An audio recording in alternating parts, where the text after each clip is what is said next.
Hoy vamos a explorar el principio 13 de los milagros, que dice así: los milagros son a la vez comienzos y finales, y así alteran el orden temporal.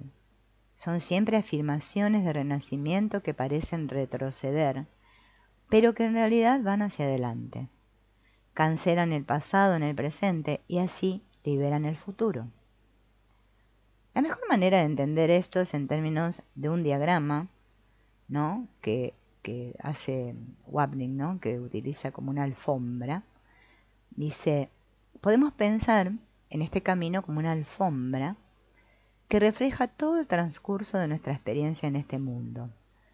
Lo que hace el milagro es tomar ciertos aspectos de esta experiencia, todos los cuales están cimentados en la creencia en la separación o en nuestra culpa. De aquí es de donde procede el comienzo y el final. Y en un sentido los aísla como áreas problemáticas con las que tenemos que lidiar. Digamos que tenemos una particular dificultad con una relación. El milagro causaría que nos concentráramos en esa relación y la perdonáramos. En ese sentido será un comienzo y un final porque circunscribe el problema. Cuando sanamos el problema, lo que significa que perdonamos a la persona que ha sido nuestra mayor dificultad, o cuando verdaderamente nos liberamos de una situación que ha provocado sentimientos de separación, ansiedad, culpa, ira, etc. Lo que ocurre es que todo este aspecto del tiempo se ha reducido. Eso es lo que quiere decir con que los milagros alteran el orden temporal. El curso enseña que cuando empezó la separación, en ese solo instante, todo el tiempo, el mundo completo,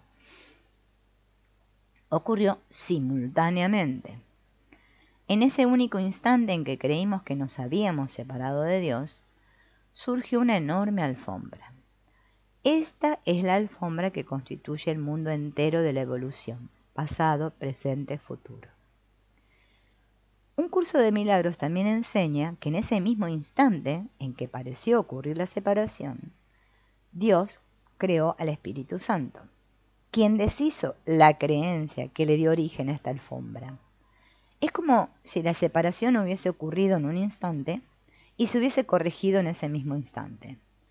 Sin embargo, el problema es que nosotros todavía creemos que este mundo de tiempo y espacio en el que habitamos, el cual es en realidad un sueño, es la realidad. Por eso el curso habla del Espíritu Santo como una voz, la voz que habla por Dios, ¿no? Una de las formas en que el ego nos ha arraigado en este sueño es la creencia de que este mundo es realidad y ha sido fabricando la noción de que el tiempo es lineal, pasado, presente, futuro. Este es el principal obstáculo al tratar de entender cómo el curso ve el tiempo y cómo opera el milagro. Nuestras mentes están tan estructuradas en la creencia de que el tiempo es lineal que es imposible para nosotros reconocer que el tiempo es holográfico, que es un modelo que nos ha presentado la física cuántica. La holografía enseña que dentro de cada parte está contenido el todo, lo cual significa que dentro de cada una de las mentes, a pesar de lo que nosotros creamos conscientemente, reside toda la historia del ego, que es la historia completa, no solo de este planeta, sino del universo en su totalidad.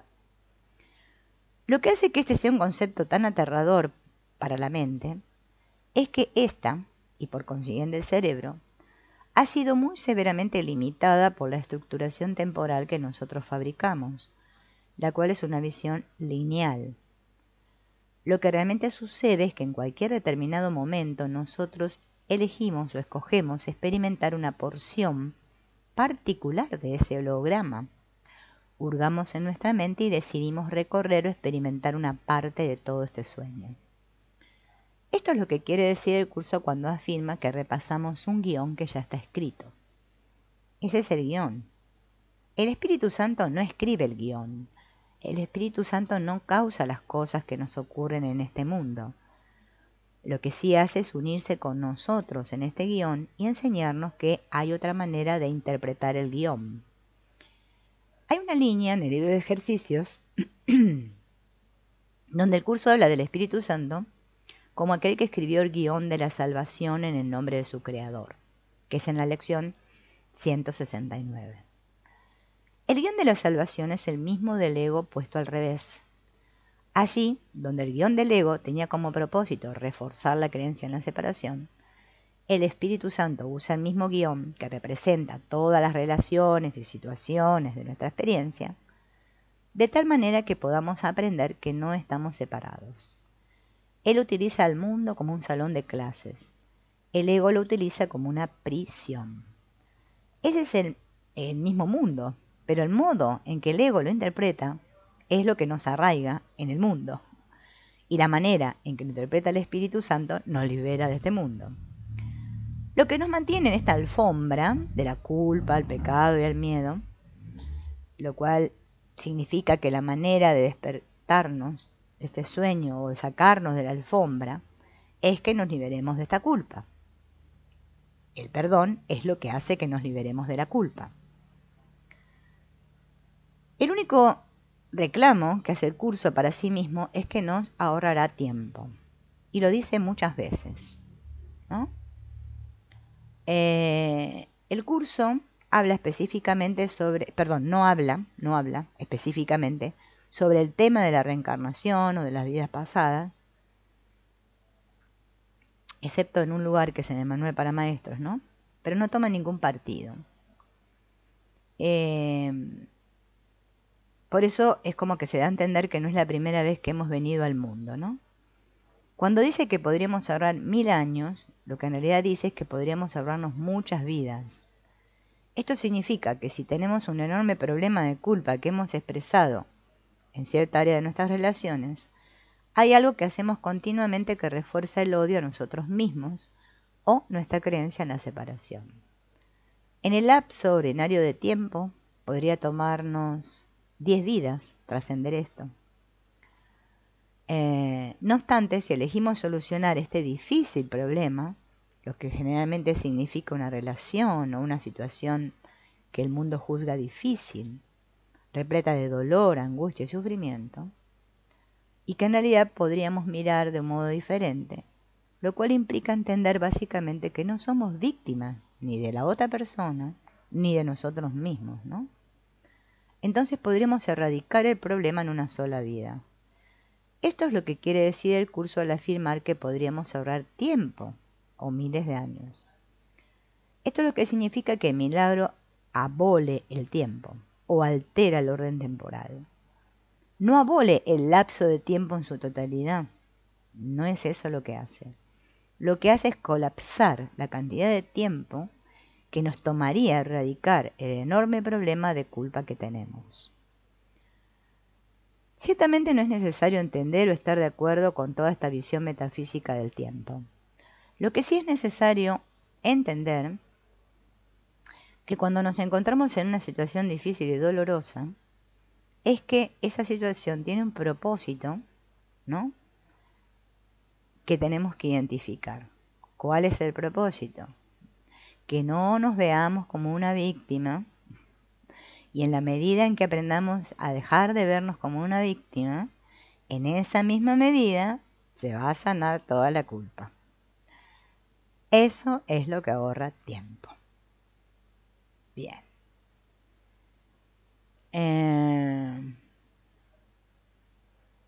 Bueno, toda esa parte no la vamos a leer, ¿no? ¿Cuál es el origen, digamos, de esta culpa? La fuente básica de la culpa es nuestra creencia en que atacamos a Dios y nos separamos de Él. Esto es a nivel inconsciente, entiéndase, ¿no? Eso es lo que el curso llama pecado, y ciertamente es lo mismo que el pecado original. Debido a la creencia de que atacamos a Dios y nos separamos de Él, sentimos culpa. Y la culpa es una experiencia psicológica que nos dice que hemos pecado. De ahí proviene el miedo a lo que Dios hará para vengarse. Nosotros atacamos a Dios, así que por lo tanto ahora Dios nos va a castigar. De ahí es que procede toda nuestra culpa, la creencia de que hemos victimado a Dios, lo que luego proyectamos sobre todas las situaciones de nuestra vida, al creer que victimamos a otras personas. Rápidamente invertimos eso y creemos que la gente nos convierte en sus víctimas. Por eso es aquí el juego de la víctima y el victimario, ¿no? O el verdugo y el inocente o el pobrecito, ¿no? Entonces,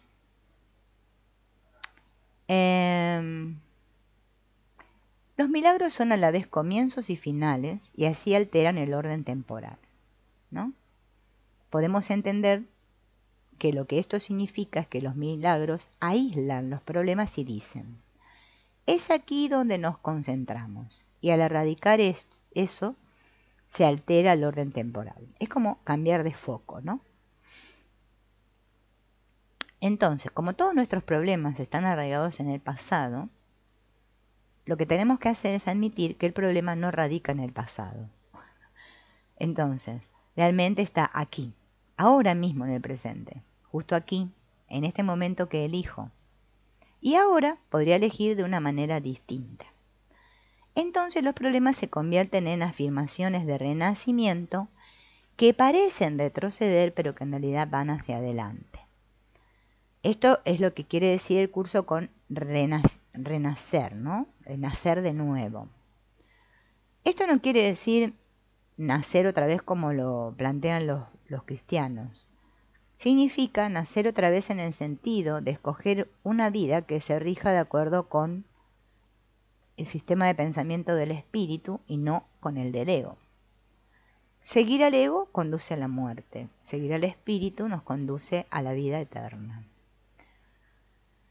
El milagro, en verdad, es la afirmación de esta vida eterna, lo cual se convierte luego en un renacer en términos de que pensamos de manera distinta.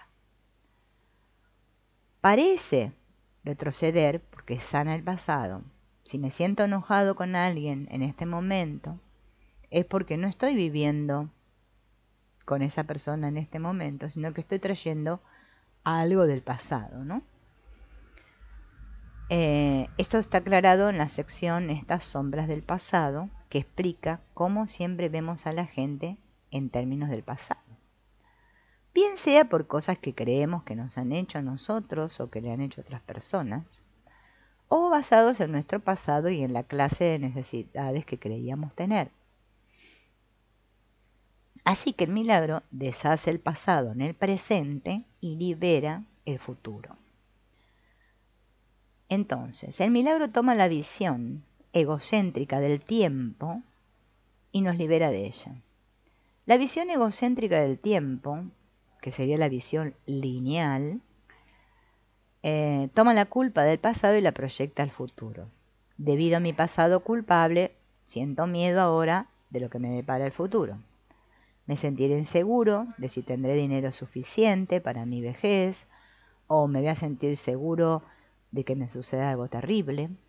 Todos estos miedos tienen sus raíces en la culpa que radica en el pasado, la cual está arraigada en la creencia de que he pecado.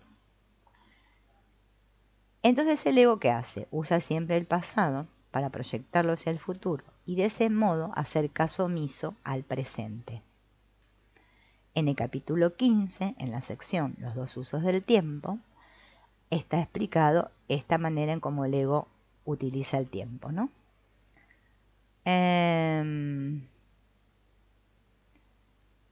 ¿Significa todo esto que tenemos que permanecer siempre en nuestras relaciones, o sea, físicas, ¿no? Pase lo que pase. No, por supuesto que no. Eso tiene que ver con forma o con conducta.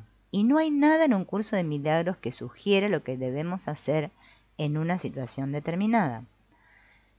El curso nos provee el medio, que es el perdón, con el cual yo puedo sacar a mi ego del medio, de modo de poder o dejarme ser guiado por aquel que sabe qué es lo mejor para mí y para el otro en esa situación.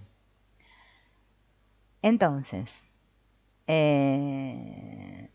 hay que pedir ayuda en vez de preguntar qué es lo que tengo que hacer para deshacernos de nuestras inversiones egocéntricas en el resultado, que de una manera u otra son las que interfieren, ¿no? O sea, la expectativa, que pase lo que yo quiero.